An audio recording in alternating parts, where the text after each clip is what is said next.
Semiología osteoarticular. Lo primero que tenemos que hacer en este punto es la anamnesis. En la anamnesis, el síntoma más frecuente que presenta el paciente va a ser el dolor. También en este punto debemos determinar si ese dolor es de origen articular o es un dolor no articular. Si es un dolor articular, va a ser de localización profunda, con limitación en la movilidad pasiva y también en la activa. Si es un dolor no articular, va a ser de localización superficial, con limitación de la movilidad activa, pero no va a limitar la movilidad pasiva. También tenemos que tomar en cuenta el origen de esa afección, que bien puede ser de origen inflamatorio o mecánico. Si nosotros hablamos de un origen inflamatorio, nos estamos refiriendo de que ese dolor empeora con el reposo y mejora cuando el paciente empieza a realizar actividad. Este bien podría ser el caso de la artritis reumatoide. En cambio, si hablamos de un origen mecánico, estamos diciendo que mejora con el reposo y empeora con la actividad. Un ejemplo claro de esto podría ser el esguince de tobillo. También tenemos que tomar en cuenta el tiempo de evolución. En este punto nos referimos a un dolor agudo cuando la evolución fue menor a 6 semanas y crónico cuando ya fue mayor a 6 semanas. Durante la inspección tenemos que evaluar los movimientos activos y pasivos del paciente, siempre en todas las articulaciones, sobre todo en los casos donde se sospecha de una artritis poliarticular. En los movimientos activos le pedimos al paciente que realice movimientos de manera individual, es decir, sin ayuda. Ya en la movilidad pasiva se va a realizar con la ayuda del operador. Esto se lo realiza cuando ha existido limitaciones en la movilidad activa. Empezamos con el examen de la ATM y lo primero que tenemos que hacer es la inspección, siempre con el paciente sentado y mirando al frente. El paciente podría estar con la boca abierta sin poderla cerrar. Esto nos dice que ha existido una luxación del ATM o que el paciente presenta una artrosis de la articulación, donde además el paciente va a presentar alteraciones en la fonación y presenta lo que se conoce como el perfil de pajarito. Además de todo eso, nos podemos encontrar con una asimetría mandibular. También para el estudio de la ATM tenemos que pedirle al paciente que realice movimientos de apertura y cierre. Lo normal en este punto es que logre una distancia de 4 a 5 centímetros. Si es menor, estamos hablando de que presenta una limitación de la apertura bucal, y si es mayor tendría una hiperlaxitud ligamentosa. Debe realizarse también este movimiento muy lento, esto para ver si presenta una desviación o deflexión. La desviación, donde al abrir la boca la mandíbula se aleja de la línea media y vuelve a la línea media hasta la apertura bucal máxima. La deflexión, donde el paciente al abrir la boca se aleja de la línea media hacia un lado de la mandíbula. Esto se puede ver en la imagen que está hacia la derecha. También puede ver hacia la izquierda. Si tenemos deflexión y vemos que es hacia la derecha, la ATM derecha es la que está afectada. Si fuera hacia la izquierda, la ATM izquierda estaría afectada. Después le pedimos que realice movimientos de lateralidad, donde debería lograr una distancia de 7 hasta 10 milímetros.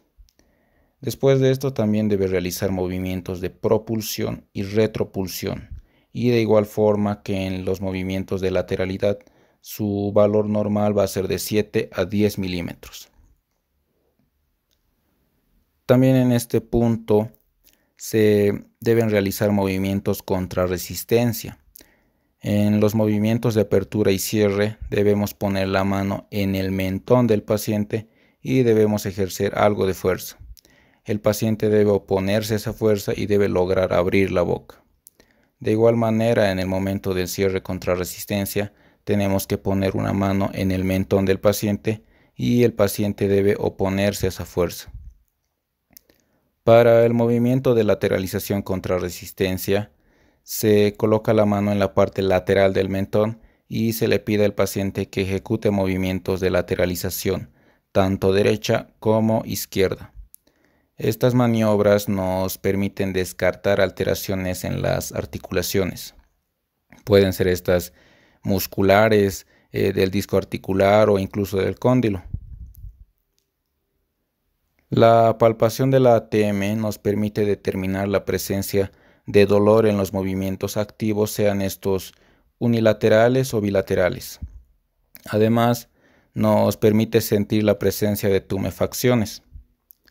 La palpación la vamos a realizar con los dedos índices, con la técnica bimanual bidigital, siempre a 1,5 centímetros por delante del conducto auditivo externo, y le pedimos al paciente que realice movimientos de apertura y cierre. También no olvidar los movimientos de lateralización. Siempre esto se hace para ver si desencadena dolor o palpar sonidos. Podemos realizar la auscultación de la ATM con el fin de escuchar sonidos más nítidos. Le pedimos al paciente que realice los movimientos mandibulares, que ya los hemos descrito, y de esta manera podemos escuchar ruidos que podrían ser únicos o múltiples. Únicos como el chasquido o clic, y múltiples como un crépito o crujido que lo podemos comparar al presionar papel celofán. Pasamos a miembros superiores con el paciente sentado. Empezamos por los hombros. En la inspección de los hombros vamos a ver la posición, la simetría, también el color de la piel de ambos hombros. También podemos ver la presencia de tumefacciones en la región anterior del hombro.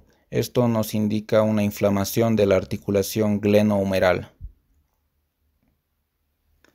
En este punto tenemos que tomar en cuenta que los puntos dolorosos indican compromiso periarticular, ¿no? Entonces, la búsqueda de puntos dolorosos como el supraespinoso, el trapecio o el deltoideo se van a realizar de forma unidigital, donde nosotros presionamos el punto hasta que el lecho ungueal se empalidezca o bien el paciente refiera dolor. La corredera bicipital también puede palparse con el borde radial del dedo pulgar, ya que de esta manera vamos a aumentar el territorio explorado. En la movilidad del hombro, los movimientos que deben realizarse son la extensión y flexión del hombro, esto a expensas del músculo deltoides, también la abducción y aducción, además de la circunducción del hombro. Para valorar el manguito del rotador, se desplaza el antebrazo hacia afuera para la rotación externa y llevando la mano hacia la región interescapular para la rotación interna. Si el paciente no logra realizar la movilidad activa por el dolor, se intenta la movilidad pasiva. Si se pueden realizar los movimientos, es probable que el problema sea periarticular. Y si tampoco resulta la movilidad pasiva, la articulación está comprometida. En el codo de igual manera hacemos la inspección. Se deben buscar ganglios en la región epitroclear, tumefacciones en la región retrolecraniana que podrían corresponder a una bursitis olecraniana, a nódulos reumatoides o a tofos gotosos. La palpación se realiza entre la línea que se encuentra entre el olecranon y el epicóndilo. Se pueden detectar sinovitis, ya que esta es una articulación que se expone a través de la interlínea externa fácilmente cuando el paciente semiflexiona el codo. Para definir la presencia de epitrocleitis, es necesario realizar la maniobra que consiste en flexionar contra resistencia la mano y la muñeca, ya que en la epitroclea se insertan los músculos flexores y con esta maniobra se produce dolor. Y si se produce dolor indica entesitis, es decir, la inflamación en la zona de los músculos. Cuando es positiva se conoce como codo del golfista. La epicondilitis aparece en la flexión dorsal de la muñeca contra resistencia. Cuando es positiva se conoce como el codo del tenista. Los movimientos que se realizan son la extensión y flexión del codo, la pronación y supinación también, siempre recordando la movilidad pasiva como activa. En las manos tenemos que tomar en cuenta que la luxación de las articulaciones metacarpofalángicas va a dar la conformación en aletas de foca, como se ve en la imagen. También podemos observar la atrofia de la eminencia tenara. También en la inspección debemos fijarnos que en las manos no tengan desviaciones. Si existieran desviaciones debemos ver si esa desviación es cubital o radial. Generalmente la desviación cubital se va a presentar en casos de artritis reumatoide, donde los dedos se van a deformar para cambiar de dirección. Y si en cambio nos encontramos con una desviación radial, tenemos que sospechar de una artrosis. Podemos ver la desviación cubital de las articulaciones metacarpofalángicas e interfalángicas, tanto proximales como distales, lo que se conoce como el signo en ráfaga, que se presenta en la artritis reumatoide, como lo pueden ver en la imagen.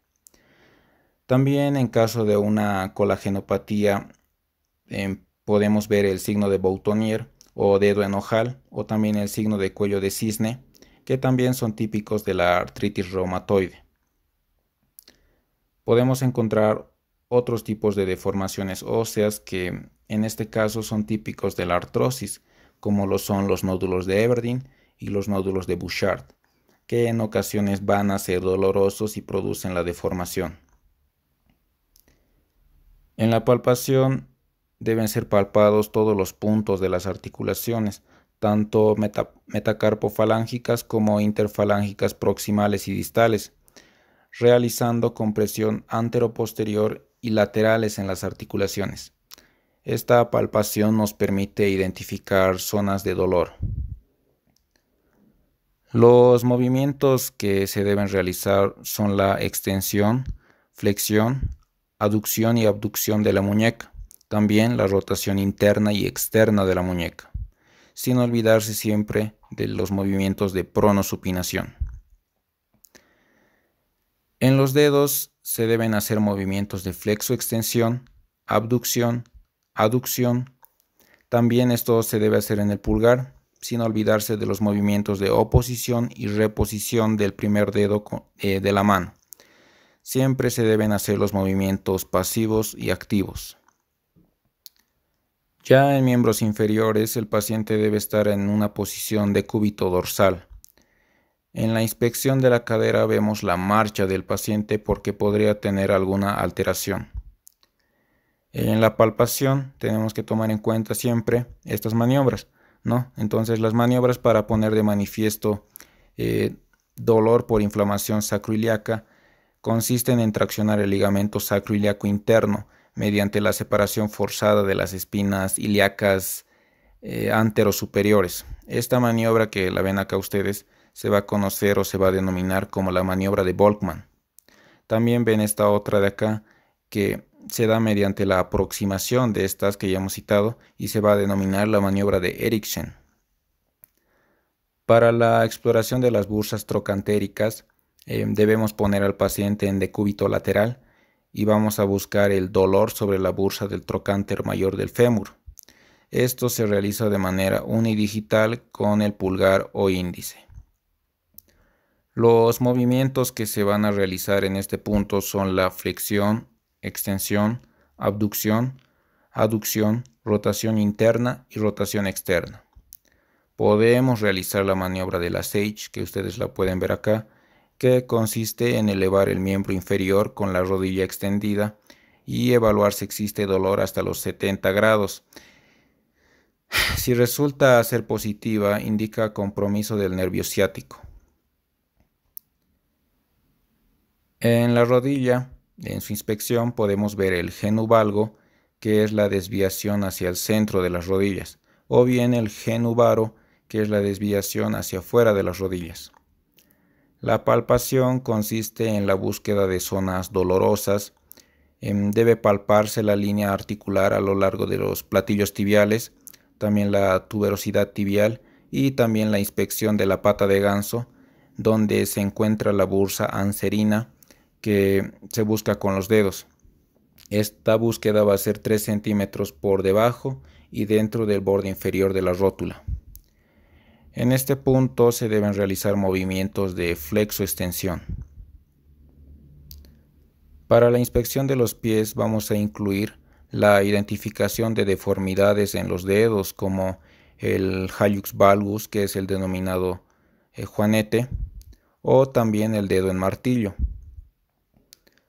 La palpación con la maniobra de Poulson. Esta consiste en tomar el metatarso en pinza con el pulgar e índice y vamos a ejercer una presión suave. En caso de una artritis metatarsofalángica, esta maniobra va a despertar dolor. La palpación de los dedos se va a realizar de igual manera o de igual forma que se la realizaba en los dedos de las manos. La movilidad tibiotarsiana debe alcanzar los 75 grados de flexión y 145 grados de extensión. En esta articulación hay que tener en cuenta que no se abduce ni aduce fácilmente. Para la movilidad subastragalina, que incluye la pronosupinación y abducción y aducción, tenemos que tomar en cuenta que estos no se miden en grados, sino por la presencia o ausencia de movimientos. En este punto, con una mano tomamos el pie y con la otra tomamos el talón. Los movimientos que se evalúan en los dedos del pie son la flexoextensión de las metatarsofalángicas e interfalángicas. Muchas gracias por su atención.